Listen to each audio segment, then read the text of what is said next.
พี่น้องเอ้ยสบายดีน้องโดยสบายดีทั้งน้อง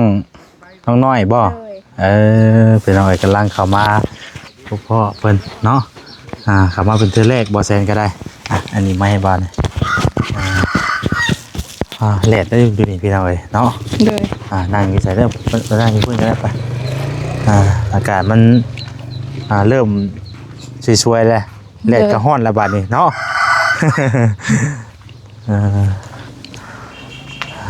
กราบทักทายสบายดีเด้อเนาะสบายดีพ่อแม่พี่น้องบ่จุกูสู่คนพี่น้องเอ้ยมื้อนี้ก็เดินทางกลับมาหาทางน้องน้อยเนาะสบายดีบ่ตาบ่เพิ่นเพยบ่สวัสดีเพิ่นหยุดเวียกมื้อนี้เนาะ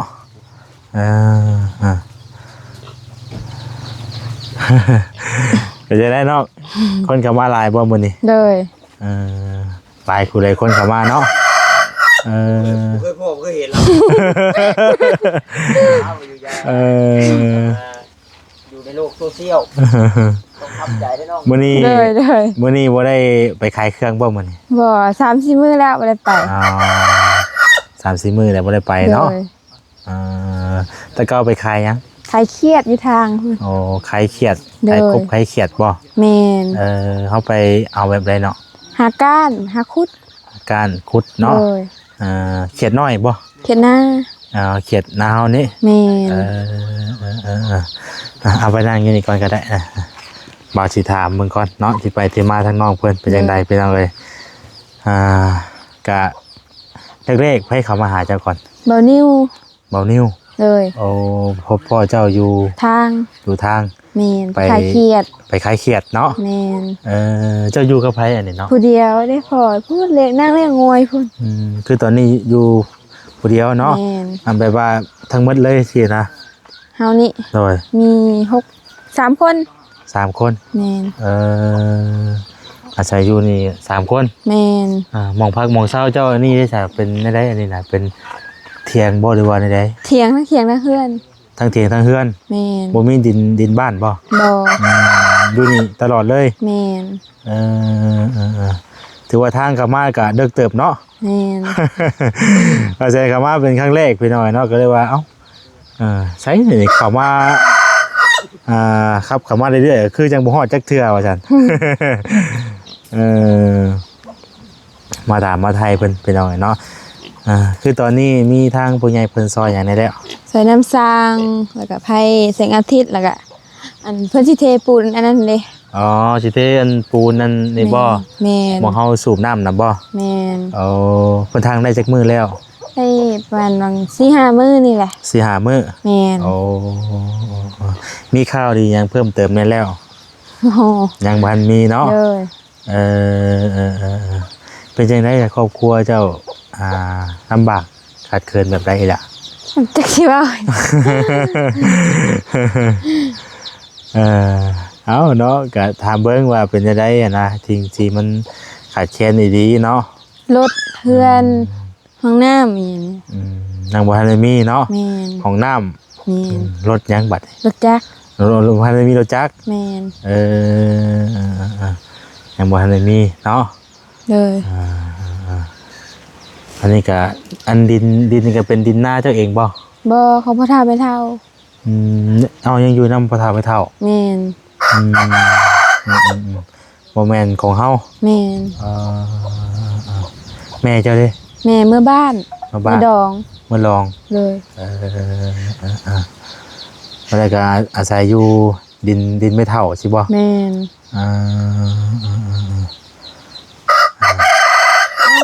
เฮ็ดหยังซะซุมื้อซุวันนี่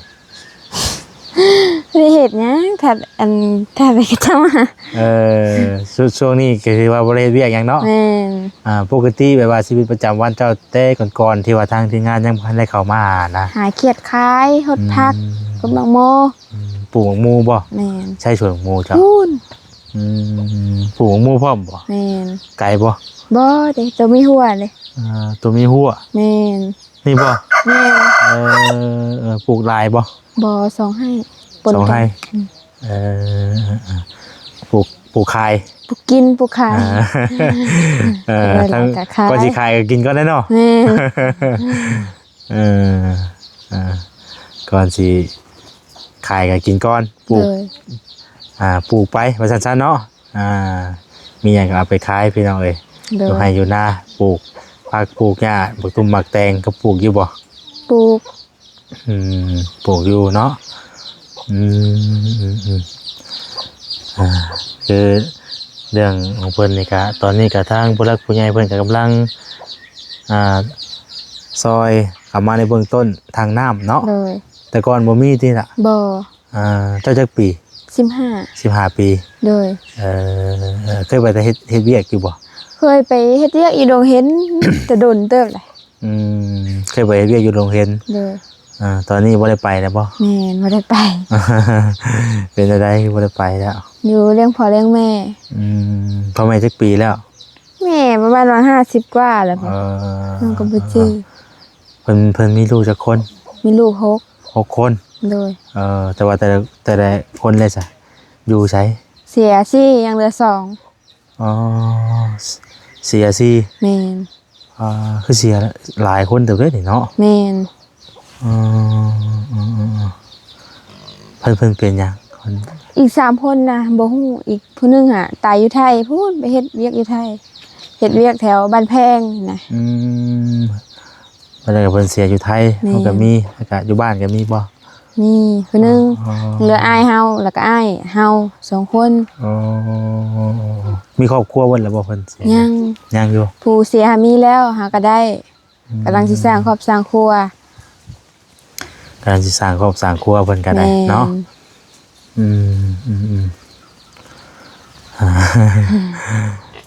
พี่น้องเอ้ยเนาะก็เห็นหลายคนเข้ามาพี่น้องเอ้ยเนาะทางบ่แซงก็ยังบ่ทันได้เข้ามาจักเทื่อก็เลยมาถามมาทายทางน้องเพิ่นเนาะมื้อนี้ก็หลายมื้อนี้ก็เนาะ แม่น ดีใจอยู่บ่ ดี มี ใจ หลายผู้หลายคนเข้ามาถามมาไทยแต่ก่อนอยู่แต่น้ำนี่แหละเนาะ แม่ ให้ น น้ำหน้า แม่น คนพักคนมีไปพี่น้องเอ้ยเฮ็ดทั่วเฮ็ดสวนไปเนาะ แม่น ไข่มดแรงมีแล้วบ่ยามนี่ มันยังบ่ตึงมีแล้ว ถึงบ่ปกติก็ไปต่อยอยู่บ่ ไป ไปต่อยกับผู้ใดไปขายอยู่หม่องอันนั้นผู้ใดเนาะ แม่นอยู่ทาง หม่องทางโค้งผู้ใดพี่น้องเอ้ย แม่น เพิ่นพ่อเจ้าวันตอนไปขายเขียดมื้อนั้นบ่ แม่น แล้วเพิ่นก็เข้ามาพี่เลยบัดนี้เนาะ แม่น ขายพอได้ได้เงินใช้จ่ายเนาะ แม่น ได้เท่าไรเท่าไรไปขายแต่เท่า เท่าละอีกตามมันเขียนน้อยเขียนหลายเขียนน้อยหักก็ได้50 60 ตามเครื่องเฮาเนาะ แม่น เฮ็ดไปเพิ่นกายพี่น้องเอ้ย เป็นงานอยู่เห็นเฮ็ดขายเครื่องบ่ งานบ้าน งานบ้าน เลย วันนี้บ่ได้ไปแล้วบ่บัด บ่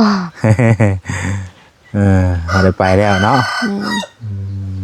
อยู่ให้น้ำหน้าพี่น้องเอ้ยป้าหญ้าเพิ่นก็มีแต่อันงามๆนี่เนาะ เลย พาหญ้าขายพร้อมบ่หรือว่าได้ บ่มุ่งอันนี้เด้ เทิบนี่บ่ แม่น อยู่ให้อยู่หน้าเพิ่นก็เฮ็ดทั่วเฮ็ดสวนปลูกผักปลูกหญ้าพี่น้องเอ้ยเนาะ เลย ผักปลูกมีปลูกหมักแตงปลูกอยู่บ่ ปลูก ปลูกคือกันเนาะ เลย ปลูกไว้กินเดี๋ยวกินก็ขาย ใครอยู่ดอกมีหม่องอันวางขายคือทางนั่นแหละเนาะ แม่น เพราะว่าหลายๆคนชาวบ้านเพิ่นก็ไปขายอยู่หั่นเนาะ แม่น หลายคนหลายคนก็ขายอยู่หั่นเฮามีหยังก็เอาไปขายทางตะวันคนทางนี่แหละพี่น้องเอ้ยเนาะอย่าไกลแน่เนาะ แม่น มันมีรถขี่เข้าไปเวลาจะไปแต่ละเทื่อได้จะไปได้ใด ย่าง ย่าง เลย ป้าบโตพี่น้องเอ้ยย่างไปเพื่อสิฮอดเนาะ แม่น หาบเครื่องอีกบาดนี่ แม่น ถ้ามีรถจักรรถยางขี่ออกไปก็คือสิสะดวกกว่าเก่าเนาะ แม่น ยังบ่เคยมีจักเทื่อนี่บ่รถ บ่เคยมี มันก็อยากลำบากแน่พี่น้องเนาะรถเพราะว่ามันก็เป็นสิ่งที่แบบว่าพาเข้าไปเนาะหรือว่าจะเป็นนั่นนี่มากอะไปสะดวกสบายไปได้ทันเนาะ แม่น อันนี้เพิ่นก็ยังบ่ทันเคยมีว่าซั่นพี่น้องเอ้ยรถไถเนาะ รถไถได้จากของไผจ้ะนี่ ของแม่ พี่น้องเอ้ย เนาะ ทางบ่อไล่บ่หยังเพิ่นก็ออกไปแล้วเมื่อกี้นี้พี่น้องเอ้ย โดย บ่อไล่บ่อนิ้วเนาะบ่เสียงเพิ่นก็เข้ามาบ่พอกันอยู่กินนี่พี่น้องผมออกไปฮะและอยู่ไปถือว่าบรรยากาศดีขนาดเนาะ โดย อยู่ตามทุ่งไร่ทุ่งนาพี่น้องเอ้ย โดย เลี้ยงไก่นำบ่ล่ะ เลี้ยง นอนอยู่นี่บ่ไก่ แม่นอยู่เทิงเป็นตาสร้าง เครือยังเกาะ คือตาสร้าง ฮะ คือตาสร้าง เครือทาสร้าง เครือทา คือ ส กัน ร้าง กับใบส้มเสี่ยว เนาะ โดย ก็ห่มดีเนาะ แม่น ห่มดีอยู่ได้แต่พี่น้องเอ้ยเนาะไว้สนห่มสนเงาสิได้นี่ โดย เฮ็ดอยู่ครัวกินก็อยู่นี่บ่นี่ แม่น ตัวหูหมอเพิ่นกลายพี่น้องเอ้ยหมอยังตัวนี้น่ะหมอต้มข้าวยังนี่ เข้ามา เห็นลุงแบงได้พี่น้องเอ้ยยังจะอันนี้ บ่มี บ่มีหยังเนาะไปหาเปิดหมอเพิ่นแหละพี่น้องเอ้ยเลี้ยงหมูนำเนาะ แม่น หมักหมูไปพาว่าไปเบิ่งอยู่ค่ะพี่น้องเอ้ย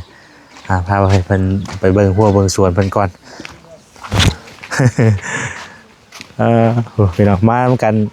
3-4 คนมื้อนี้ก็ได้เราเบิ่งหัวเบิ่งสวนเพิ่นก่อนเนาะ โดย ฮะคุณเป็นยังหรอกใกล้ๆนี่นะนี่คืออะไรคือมีศาสตร์มีหยังมาปูอยู่แถวนี้ ก็ เนาะ จะมากินเมี่ยงนี่เด้ มีหยังหมกกระแตบบ่ แม่น บ้านจะเอิ้นว่าหยัง มาเพื่อแฮ่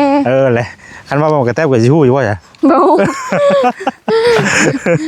หมกกระแตบว่าติ โดย เคยได้ยินอยู่บ่นี่ บ่เคยหาก็ได้ยินบางอ้าย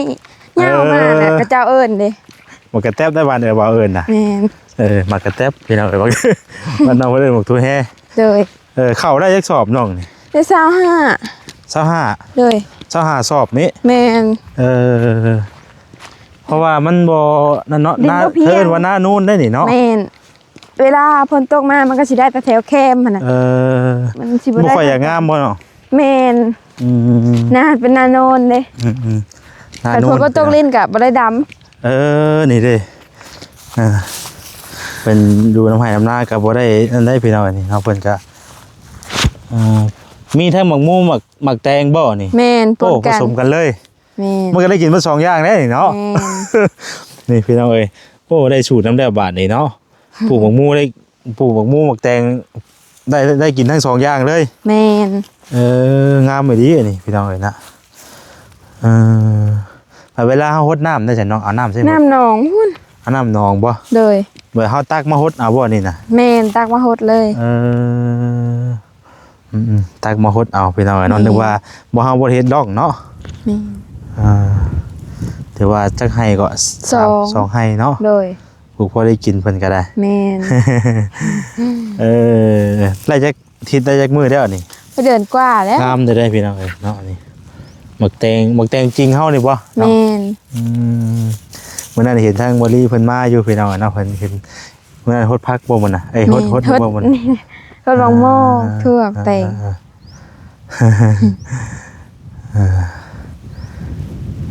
จะมีโทรศัพท์อยู่บ่เนาะ มี มีอยู่เนาะ เด้อ เคยเห็นบ่าวอยู่บ่ บ่เคย บ่เคย เด้อบ่ได้เข้าไป YouTube มีแต่ลิ้น TikTok อยู่ตรงไห้ตรงหน้าที่ก็มีสัญญาณอยู่บ่นี่ มีคันใดเลยบ่คันใดเลย มองคันไหล แม่น เอาเลยปิดจุดข้างในเลยไปบ่มีหยังดอกให้น้องเพิ่นพามาเบิ่งมอง เด้อ เพิ่นเฮ็ดเวียกเฮ็ดงานแต่ละมื้ออะไรพี่น้องเนาะเพิ่นก็บ่ได้อยู่ซื่อๆดอกแต่ว่าในช่วงนี้ก็เพิ่นก็อยู่นำยังบ่ฮอดเวลาว่าซั่นซะเนาะ โดย ฮอดเวลาเพิ่นเฮ็ดเพิ่นก็เฮ็ด แม่น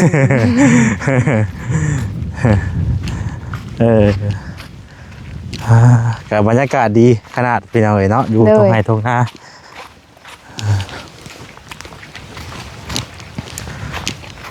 ตามทงไห้ตรงหน้ากันนี่แหละยามเพชรออกคือสิ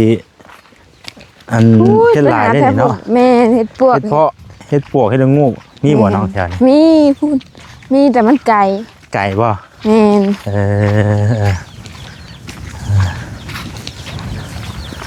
น้องน้อยพี่น้องเอ้ยเนาะ เลย อันของเพิ่นก็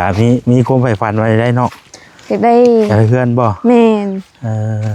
อันผู้เพื่อนผู้อยู่ใช้บัตรเนี่ย บ่ฮู้ พวกอยู่หน้านี่บ่ ยังบ่ฮู้ เออรถเนาะ เลย รับแรกกับรถคนแรกพี่น้องพอได้ไปมาสะดวกคือนี่แหละมองอยู่เพิ่นก็พอได้อยู่ได้เช้าอยู่ เลย เอาตัวน้ำพาเข้าไปสะดวกสบายก่อน ป้าไปพูดป้าไปรถป้าพูดป้ามีแนวมาต้อนเพื่อนไปเอาเนาะเขาก็บ่เคยขับมาเอาของฝากของต้อนให้เล็กๆน้อยๆก่อนนี่บ่อันเพิ่นทางมื้อนั้นน่ะ เลย เพิ่นสิเทนี่บ่เนาะ แม่น เพิ่นแก้มาเองเลยบ่นี่น่ะ แม่น เพิ่นแก้มาแล้วก็สิพากันเทอยู่นี้เนาะ แม่น อันนั้นสวนผักบ่ตัวน่ะ แม่น ทางน้ำแล้วก็เฮ็ดสวนผักรถนี่เนาะ แม่น นี่ไงคนรู้พี่น้องเอ้ยอยู่ชื่อบ่ได้ได้เนาะมีหน้าก็ต้องได้เฮ็ดรถ แม่น สบายดีอีกแหละเสื้อที่ชองไอ้นี่น่ะ เอาข่อยงั้นได้สบายดีเด้ ส สบายดีเด้อกูเนาะเพื่อนเลย ไปได้บ่นี่ผ้าเมื่อบ่นี่คือเป็นได้เจ้าน่ะ บ่ ฮะ เต็มที่มื้อนี้ แม่นบ่คือมาคนละคันจ้ะ เอ้าของออกมาคนละเทื่อเต็มที่เดี๋ยวประมาณ4:00น บ่ มือ ปกตินี่คันเพิ่นบ่พานี่เพิ่นสิมานำโอ้ยท่าข่อยเด้อข่อยก็รักลงบุญลงหยังอยู่บัดนี่นะเนาะอย่าฟิว มาอยู่กันแล้วพี่น้อยเนาะ โอ้เจ้าว่าโยกข่อยก็นี่เนาะเป็นใกล้สิเป็นหมากเลยเนาะ ใกล้แล้วเจ้ายังเจ้าไปนี่เจ้าถ่ายคลิปไปพี่ได้เลยมีกำลังมีหมากเลยกินได้เลยฮะ ข่อยไปเด้อ อ้าว พวกปีกไอ้ตกมากี่ตัว ฮะคอยจอดรถเชิงงามไม่หล่อนใช่ปะ โอ้ยงานไม่รู้ให้นี้ยัดพวกปีนเนี่ยครับ อ๋อตึมลงมานี่พอแห้งได้เนาะ ตุกด้วยเนาะนะฮักก็ได้เผย คอยสิง่ายไม่ก่อนบ่ไว้ใจไปไหนได้คอยกัน เพราะว่าถ้าว่า ถอยหลังออกนิดนึงถอยหลังออกนิดนึงตุ๊บเนาะเบิ่งก่อน นั่งลง เผยเนาะจะยืนนี่ ยืน เอ๊ะของต้อนน้องคนนี้มื้อยังแล้วมามื้อนี้กะมาถามมาไทย แต่บ่จิตมานี่ฮะ แม่บ่ไม่บ่จิต เฮ้ยคือเบิ่งไม้บ่ไม้แม่ เอาแต่เขาว่าบ่จิตเพิ่นล้มกันนะบอกน้องเพิ่นตะ คุยว่าน้องคือเบิ่งไม้น่ะ ต้องถามบ่จิต ก็บ่ได้ว่าตาไว้เนาะ ได้แล้วไป เจ้าว่าภาษาหยังนี่ ภาษาเดียว บ้านเฮาแบบธรรมดานี่บ่ นี่ มันอ้ายบอกให้นั่งขึ้นนี่คือจักเนี่ย แบบฮู้น้ำอ้ายพวกอ้ายมาเด็กกระเจ้าพากันเว้าโยกอีหยัง บ่ได้ว่าก็เพิ่นบ่ได้เว้าวันภาษาเราเทิงแต่ว่าเฮาพากันเว้ากันเองแล้วนี่น่ะ เอาอันนี้ โอ้ยเนาะมันเป็นพ่อดีเขาว่าชอบเป็นกว่า ได้เขากับคำนี่แหละ เอ้ยเนาะ กินข้าวกินน้ำ เนาะว่าซื้อนี่หมักแอปเปิ้ลพี่น้องเนาะ ได้ ผู้คนมาเนาะ มีหยังมาต้อนน้องเพิ่นเลยเอามาเป็นเทื่อแรกเนาะ เลย นี่ได้พี่น้องเพิ่นก็กำลังสิเทอันนี้ให้เนาะแล้วก็เฮ็ดสวนผักเพิ่นยังสิเข้ามาอีกอยู่บ่ แม่น ค่ำบ่เพิ่นเมื่อแต่ในมื้อ มื้อก็8:30น บ่ 8:30น อย่ารับแล้วนอนแล้วเดี๋ยวนี้ มื้อก็7:00น 7:00 นเนาะ เจ้าก็นอนหน้านี่ แม่น นอนอยู่ให้อยู่หน้าเพิ่นก็ได้ นั่งตากแดดระบัดนี่เนาะเอาจังซั่นเด้อน้องเด้อ เลย บ่าวเข้ามามื้อนี้ก็บ่มีหยังพี่น้องน้องมาถามมาไทยทั้งน้องเพิ่นผู้ใดถ้าว่ามีโอกาสโอกาสในเข้ามาเยี่ยมมายามใหม่พี่น้องเอ้ยหาทางน้องน้อยเนาะ มาเถื่อพี่น้องมาเบิ่ง ให้เราฮู้มองเป็นเลยได้กินนี่ ได้ บ่สิพูดได้ บ่เซนสิไปจังได๋ ไปว่าเจ้าจะไปหาน้องขวัญ บ่ฮู้เนาะผู้นี้เห็นว่าเสียงออกบ่ฮู้ขึ้นมาก่อนแล้วก็เลยกลับขึ้นมาเอาจังซั่นเด้อน้องเด้อโดยโชคดีเนาะ เลย ให้มีทางผู้รักผู้ใหญ่เพิ่นสดซอยเข้ามาพี่น้องเอ้ยโดยพี่น้องเอ้ยเนาะโอเคพี่น้องเอ้ยเนาะทางบ่แซนก็มื้อนี้มีโอกาสเข้ามาเนาะหาทาง น้องน้อยเป็นเทื่อแรกพี่น้องนะมาถามมาทายเพิ่นนี่แหละพี่น้องเอ้ยครั้งแรกเด้อพี่น้องเด้อเนาะมาถามมาทายเพิ่นก็นี่แหละอยู่ตามให้ทมนาเนาะก็บ่ได้มีอิหยังเพิ่นก็ได้เนาะหน้าก็คือเฮือนก็คือหน้าอยู่น้ำเดียวกันเลยเนาะอาศัยหาอยู่หากินตามนี่แหละไปเพิ่นก็ได้เนาะเพิ่นก็เป็นคนดูคนมันขยันเนาะฮู้จักเฮ็ดจักหาซอยพ่อซอยแม่หาอยู่หากินเนาะหาเงินหาคำซอยกันว่าซั่นซะเนาะเพิ่นก็ได้พี่น้องเอ้ยเอาก็สำหรับคลิปนี้พี่น้องเนาะผิดพลาดประการใดขอโทษขออภัยทางบ่แสนจะได้ขอตัวจบคลิปไว้สำนี้ก่อนเนาะติดตามในคลิปต่อไปสำหรับคลิปนี้ลาไปก่อนแล้วสบายดี